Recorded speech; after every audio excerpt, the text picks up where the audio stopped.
বিয়ে করবো ইতালিতে, প্রপোজ করার সাহস আসলে বাঙালিদের হয় না। বিয়ে আসলে কখন আছে আমি জানি না। আহ, আমরা তো যখন থেকে তাকে চিনি ম্যারিডই ছিল, সো ওটা কোনো প্যারা ছিল না। যখন সিঙ্গেল ছিল তখন থেকে ভালো লাগতো। তাহসানের কোন গানগুলো আপনার কাছে ভালো লাগে? এটা এখন আমার মনে পড়ছে না। না, উনি তো রোমান্টিক স্যাড দুইটাই গায়, কোনটা ভালো লাগে? রোমান্টিক ভালো লাগে। তাই? হ্যাঁ, তাহলে কি মারিয়া মিমকে আমরা ধরে নিতে পারি খুব রোমান্টিক? অবশ্যই। আচ্ছা, যেমনটি বলছিলেন যে তাহসানকে আপনি পছন্দ করেন বিয়ের পরে, আর পছন্দ করছেন না, তার রোমান্টিক গানগুলো ভালো লাগে।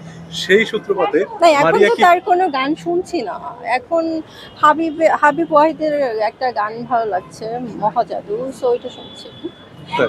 মহাজাদুতে আমরা কি বলে রিলস দেখছিলাম মেবি আপনার। হ্যাঁ, আমি কয়েকটা করেছি, আরো কিছু করবো। এই যে গানগুলো যখন আপনার সামনে আসে, যখন ভালো লাগা কাজ করে, তখন যে অনুভূতিটা হয়, এটা কি কখনো মনে হয়েছে যে আমি একটু আমার নিজের কণ্ঠে যদি একটা গান গাইতে পারতাম? না ভাইয়া, আমার এটা কখনোই মনে হয়নি। আমার হচ্ছে মডেলিং ভালো লাগে, অ্যাক্টিং করতে ভালো লাগে, বাট গান আমি কখনোই গাইতে পারবো না, আমি সরি। আচ্ছা, কোনটা সব থেকে সহজ, মডেলিং নাকি অভিনয়? মডেলিং, অভিনয় তো অনেক হার্ড। অনেক গরমের মধ্যে অ্যাক্টিং করতে হয়, আর হচ্ছে বিভিন্ন রোল প্লে করতে হয়। আর মডেলিং তো আপনি এসি কোনো স্টুডিওর মধ্যে আমরা যা ড্রেস পরলাম আর হচ্ছে শ্যুট করলাম, এটা তো ইজি। আচ্ছা, আমরা কিন্তু সোশ্যাল মিডিয়ায় আপনি যখন ছবি আপলোড করেন বা ভিডিও আপলোড করেন, হ্যাঁ, আমরা অনেকেই দেখি যে আপনাকে প্রপোজ করে বা অনেক রোমান্টিক রোমান্টিক কমেন্ট করে, এগুলো কিভাবে নিয়ে থাকেন? এগুলো আসলে আমি দেখি না। কে কমেন্ট করছে বা কে প্রপোজ করছে, এগুলো আসলে আমার দেখা হয় না।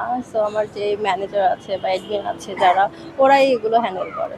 আমরা একটি গোপন তথ্য জানতে চাই। মারিয়া মিম যখন বিদেশে ঘুরতে যায়, তখন কি সামনাসামনি কেউ তাকে প্রপোজ করে?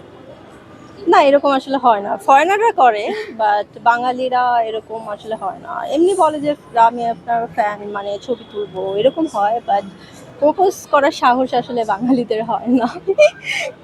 তাহলে তো আমরা বলতে পারি যে ফেসবুকের ইনবক্স সেকশনেও আপনাকে কেউ প্রপোজ করে না, বা করলেও আপনি দেখেন না। না, মানে প্রপোজ করে, বাট ওইরকম আমি দেখি না। কমেন্টসও মানে অনেকেই করে, বাট ওরকম দেখা হয় না। সবাই কিন্তু একটা কথা বলে, মারিয়া মিম আবার বিয়ে করছেন কবে? এটা কি মানে ভক্তদের উদ্দেশ্যে কি এই সাসপেন্সটা কি উন্মুক্ত করা যায় কিনা? আহ, বিয়ে এখন করছি না, বিয়ে যখন করব সবাইকে তো আপনাদের ইনভাইট করবো, তখন দেখতে পাবো। আমরা কিছুক্ষণ আগে শুনছিলাম যে আপনি কানাডায় গিয়ে, সরি, ইতালিতে গিয়ে, ইতালিতে, হ্যাঁ, ইতালিতে লেক গিয়ে বিয়ে কোমোতে করবেন। যেয়ে এটা তখন বিয়ে বিশেষত্বটা করব। কি ইতালির? এটা অনেক সুন্দর একটা জায়গা, সবাই ওখানে বিয়ে করে, সো দ্যাটস ওয়াই আমারও অনেক ইচ্ছা ওখানে বিয়ে করার। আচ্ছা, বিয়েটা কি সবাইকে জানিয়ে করবেন, নাকি গোপনে বিয়ে করে এসে সবাইকে সারপ্রাইজ দিবেন? সবাইকে জানিয়ে করব, যখন বিয়ে করব তখন তো পিকচার আমি পোস্ট করব, তখন তো সবাই দেখবে। ইতালিতে সবাইকে কিভাবে নিয়ে যাবে? সবাইকে কেন নিব, আমি বলেছি আমরা বিয়ে করব ইতালিতে, আর হচ্ছে রিসেপশন হচ্ছে বাংলাদেশে, তখন আপনারা সবাই আসতে পারবেন।